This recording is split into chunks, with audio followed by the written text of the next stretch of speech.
Hi there, and welcome to another show of Soulfully Guided. I'm your host, Carmel-Anne, and I would like to thank A1R, Psychic Radio, and Moonstruck TV. So I'd like you to hang in today and tune into the show for those who are watching live. We are not going into a caller, but I will be talking about something very big and very personal, something, we're talking about wrinkles, worry, the wrinkles that worry and anxiety and stress cause, and I'm going to provide how to unpack it. I'm going to give you a personal example, and I felt that talking about it for 3 minutes and summing up a 17-year problem was not going to be 3 minutes. To the parents out there listening to their children, I'm going to confide about something that not anything extreme or that shouldn't be said on public. But please make your choice whether you want your children to hear about my story. So basically, here we go. Okay. So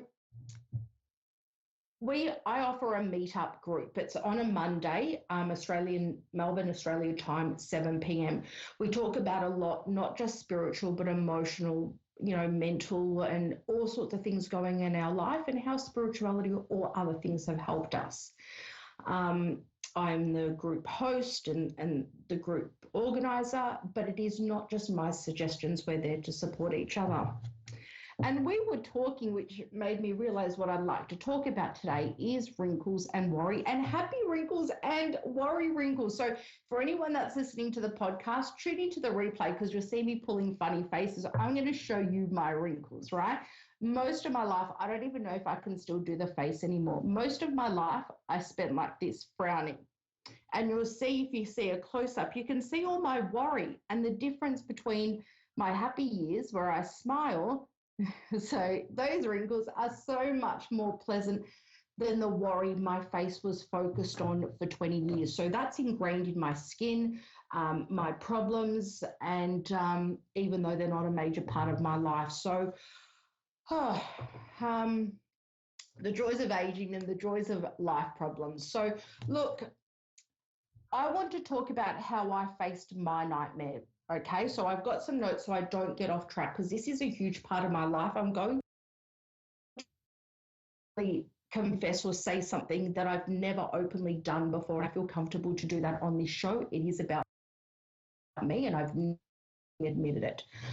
So those who know me would know, but no one else who's seen me publicly would know. Now, I'm going to use this as an example to reduce how to break down your worry, how to make it more digestible, and how to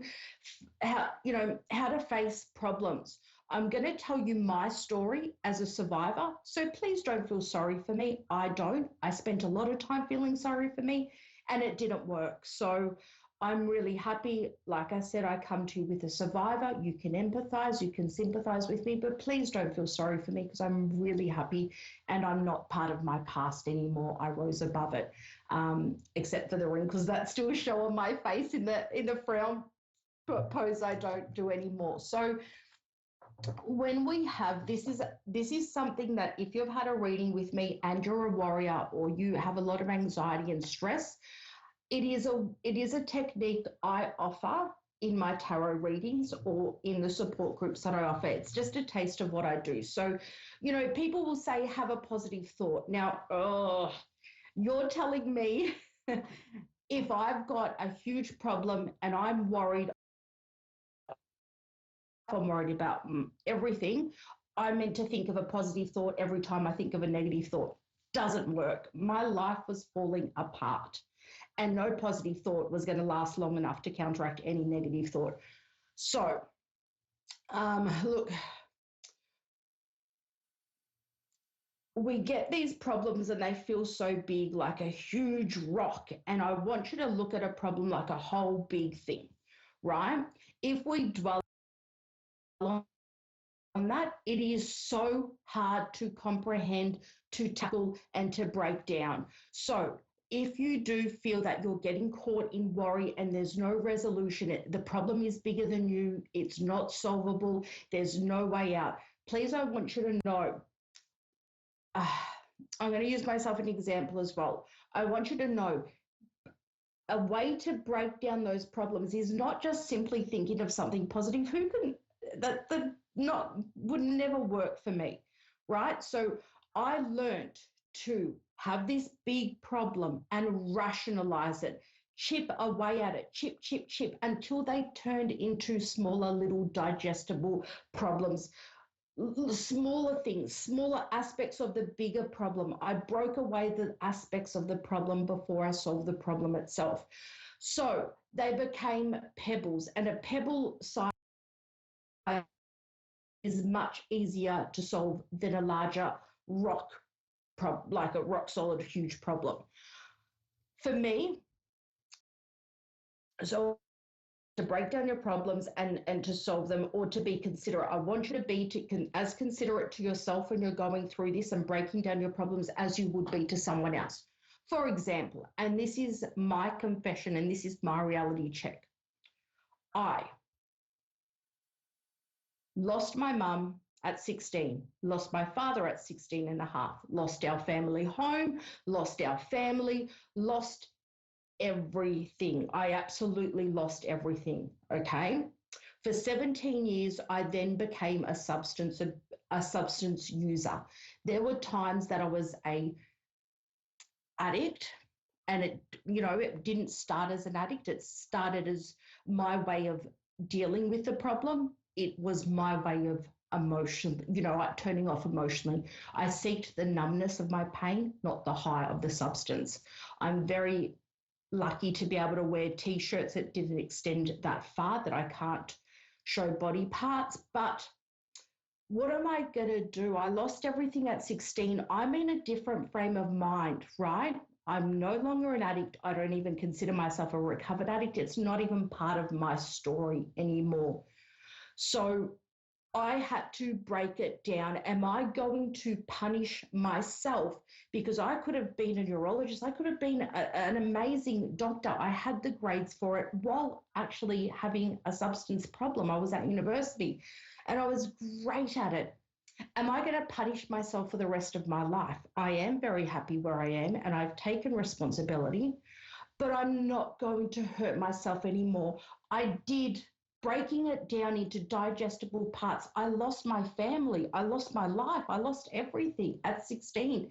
There was nowhere to turn except for substances. I can rationalize it. I can break it down. I can be considerate to myself. I'm not going to spend the next 17 years hating myself for what I did for the last 17 years. And I invite you to do the same, please, on whatever scale your worry or your anxiety is. We're not going to dismiss it or bury it or pretend it's not there. We're not going to just put in a positive thought for every negative thought we have. That's not enough. I broke it down. I rationalized it. I was realistic. I did the best I could with the best I had. And I want you to understand that you too do your own version of that. So please don't be your worst enemy. We've got 2 minutes left, so I will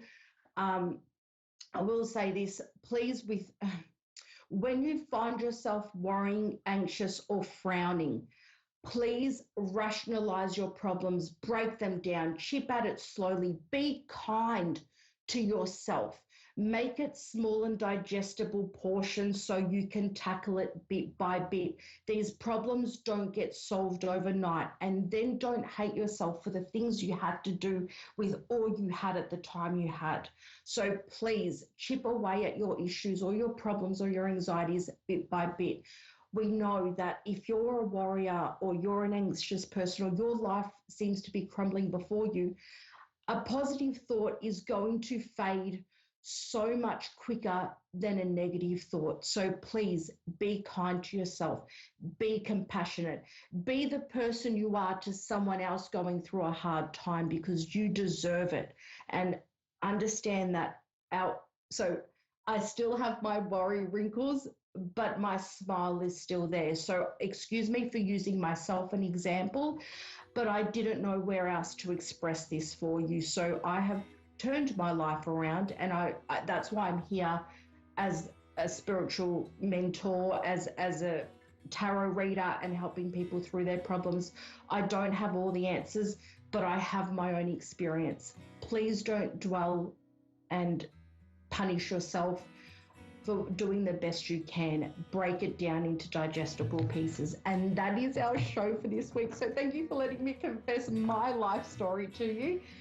Please tune in next week. And thanks for listening and for caring and for not feeling sorry for me. Thank you. Have a great week. It's been a pleasure to be here. And thanks again to A1R Psychic Radio and Moonstruck TV.